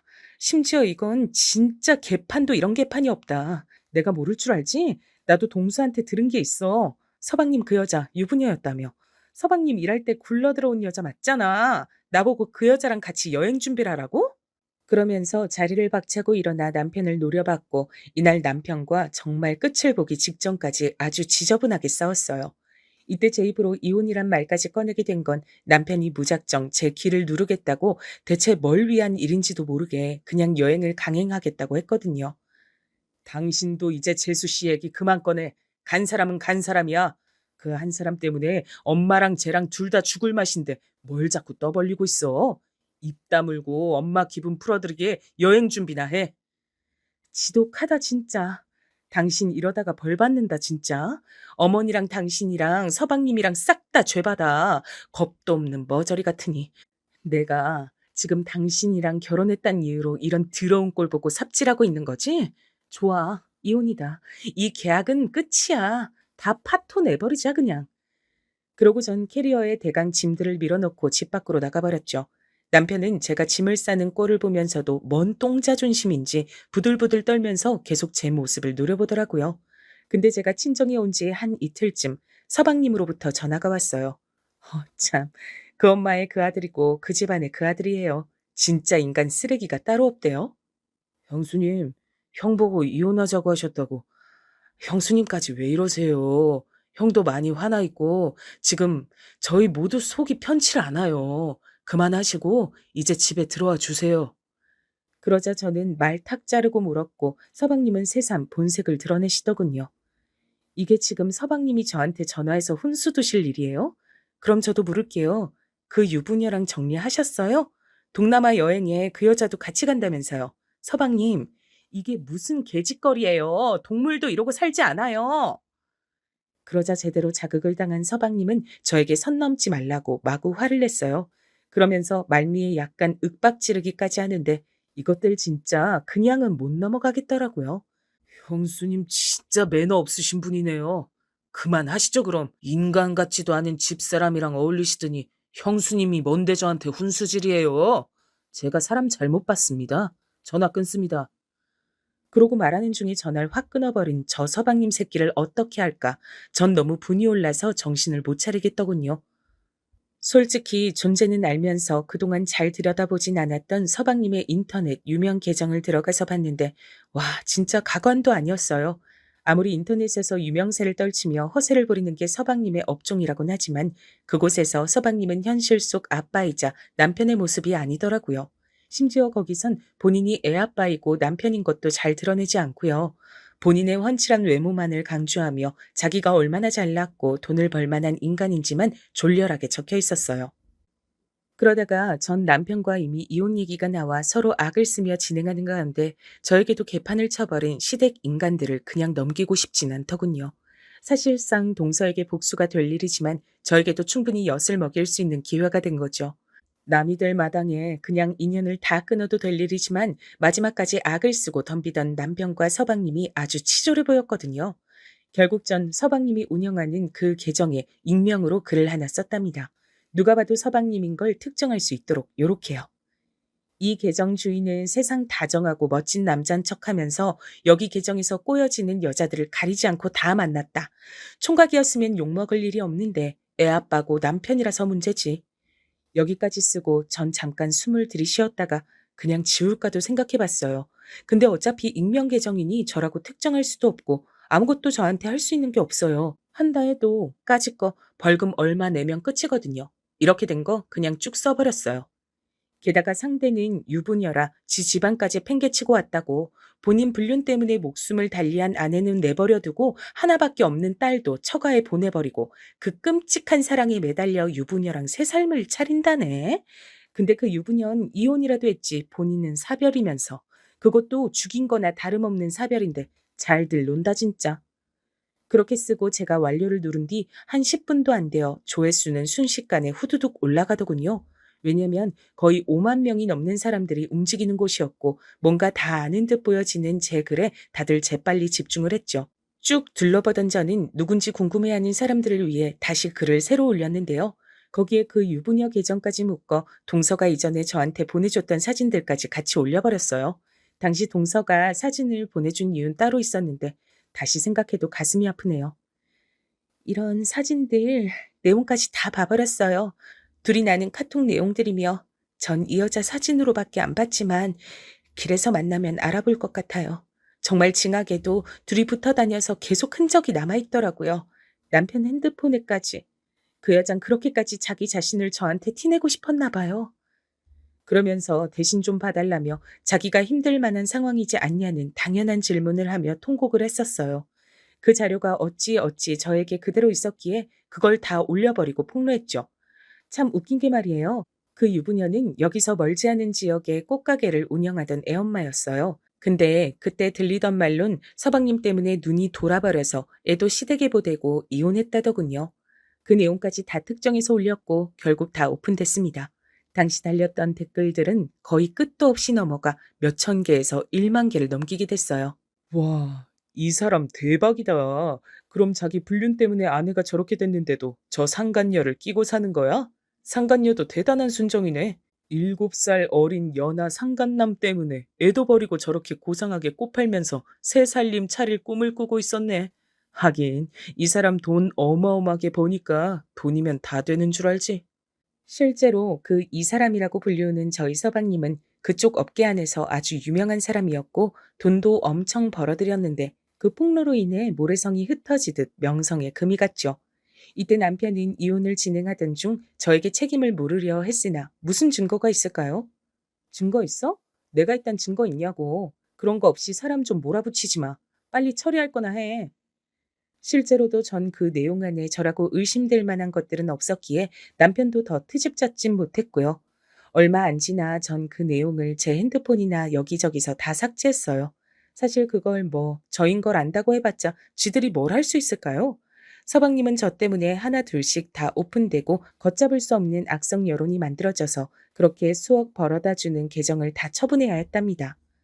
저도 여기에는 있는 그대로 다 오픈할 수는 없어 어느 정도 각색한 범위에서 말씀을 드리지만 실제로는 정말 작정하고 다 폭로를 했어요. 그러니 서방님이며 그 상간녀 유부녀도 희대의 개망신을 당했고요. 유부녀가 운영하던 꽃가게까지 유추가 다 가능한 상황이라 가게도 한 6개월쯤 뒤에 처분했답니다. 이건 제가 이혼하고 난 뒤에 알게 된 내용이에요. 남편에게 더는 미련이 없어 깔끔하게 갈라섰고요. 둘이 결혼 생활이 그리 길지도 않아 많이 정리할 것도 없었어요. 어머니도 서방님도 남편도 더 이상 제 인생 안에서 얼굴을 마주하지 않아도 됨이 너무 신나더군요. 큰 해방감을 느끼는 것과 동시에 한편으론 동서 생각이 가끔 나요. 안쓰럽고 바보 같고 그냥 안타까운 사람. 그렇게 예쁘고 청춘 같던 사람이 그냥 애 데리고 깨끗하게 이혼하고 새 삶을 살지. 그나마 자기 남편이 본인 유명세로 인해 양날검 같은 비난과 문매를 두드려 맞았고 같이 불륜한 상간녀도 비난에 못 이겨 둘이 찢어졌단 건데 정말 그렇게라도 결론이 나지 않았으면 동서 너무 불쌍해서 어쨌을까 싶어요. 귀여운 동서의 딸을 저라도 가끔 챙겨주고 싶기도 했으나 아버지께서 많이 괴로워 보이셔서 최근에 그쪽에 연락드리고 용돈 얼마 보내드렸어요. 이쪽 사람들이라면 치를 떠시지만 장례 때 그나마 제가 인사드리고 관계를 나쁘게 맺지 않았거든요. 아무튼 저도 새로 삶을 살면서 저 역시 마음을 좀 추스리고 회복을 할 수 있었으면 좋겠어요. 큰 생채기를 겪고 주변 일을 떠나보낸 건 시간이 많이 걸리더라고요. 그럼 들어주신 분들 모두 건강하시고 아픈 일 없이 다들 평탄히 지내셨으면 좋겠습니다. 감사합니다.